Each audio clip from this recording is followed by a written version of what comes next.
Selamat datang di salah satu perkuliahan wajib program studi oceanografi, yaitu Mekanika Fluida, OS 2102.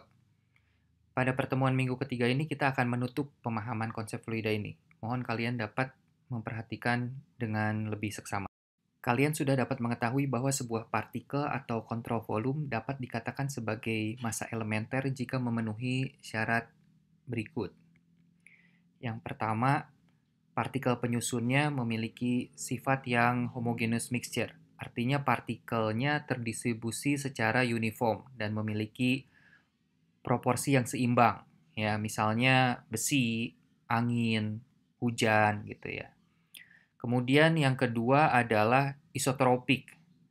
Artinya sebaran materi penyusun fluida tersebut memiliki properti yang sama atau identik ke segala arah. Misalnya kalau ada sebuah balok gitu ya, dia terbuat semuanya dari besi gitu, atau yang identik dengan besi, bukan tercampur dengan kayu gitu ya, atau bahan-bahan lainnya yang berbeda dengan besi. Maka dengan demikian, sebuah partikel dapat dinyatakan memenuhi sebuah konsep massa elementer.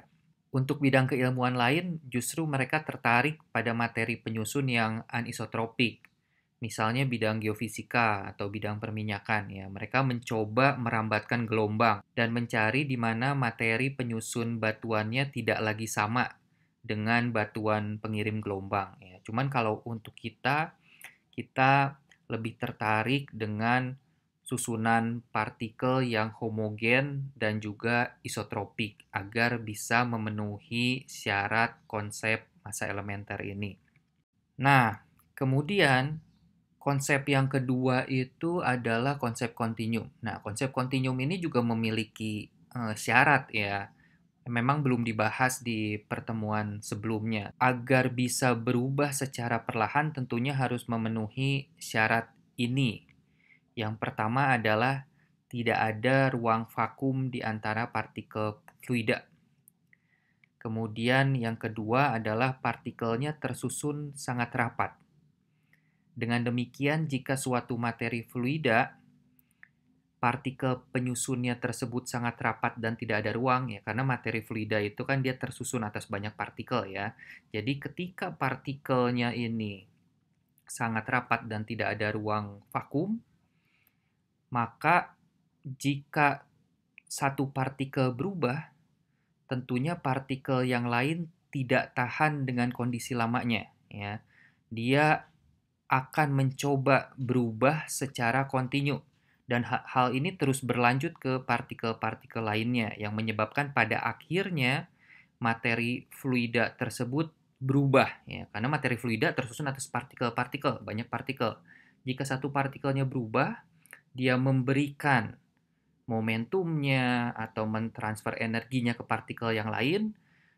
Nah, kemudian ini akan membuat materi atau elemen fluidanya tersebut bisa juga berubah. Kedua konsep ini ya sebagai konsep dasar dalam mekanika fluida dan juga hidrodinamika ini ya mengunci pemahaman kita dalam menentukan seberapa besar ukuran partikel fluida yang ditinjau. Namun, seberapa kecilkah ukuran partikel fluida yang dimaksud? Kita belum tahu ya, belum bisa menjawab. Oleh karena itu, konsep dasar ini harus didukung oleh beberapa kajian. Di antaranya yang pertama adalah kajian makroskopik. Untuk menjawab seberapa kecil, di sini dikenalkan kajian makroskopik dalam mekanika dan hidrodinamika ini. Ya. Kajian makroskopik menjelaskan seberapa kecil ukuran dari partikel kontinum non-elementer ini. Ya. Bahwa dalam mengkaji fluida, ukuran fluida elementer harus lebih besar dari jarak rata-rata antar molekul fluida. Itu karena kita tidak tertarik dengan gerak acak molekul fluida. Kita hanya tertarik dengan gerak elemen fluida. Oleh karena itu kita tidak menghitung atau tidak melihat gerak Brown atau gerak acak ya. Gerak Brown itu didapat jika kita melihat partikel fluida lebih kecil dari ukuran molekul, misalnya ukuran atom atau bahkan lebih kecil lagi. Nah, kita tidak sampai ke sana. Batas awal kajian makroskopik adalah pada kondisi ketika gerak Brown tersebut diabaikan. Hal ini disebabkan dalam gerak Brown kekontinuitasan tidak dapat terjaga, dan ini bisa bertentangan dengan asumsi yang sedang kita bangun di sini. Di sini diilustrasikan bahwa jarak yang lebih kecil dari jarak rata-rata antara molekul fluida, sifatnya dia bisa berubah-ubah. Begitupun setelah berakhirnya batas kekontinuuman ini, ya. Jadi sifat fluidanya juga bisa berubah-ubah, ya.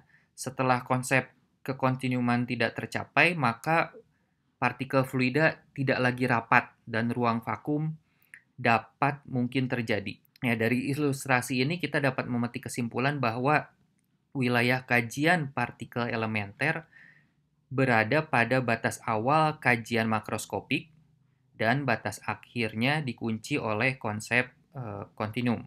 Ya, ini wilayah kajian kita. Kajian ini yang mengunci dua konsep dasar dalam fluida. Ya, semoga ini mampu menguatkan pemahaman kalian mengenai konsep partikel dalam mekanika fluida dan juga hidrodinamika. Terima kasih. Kita lanjutkan lagi.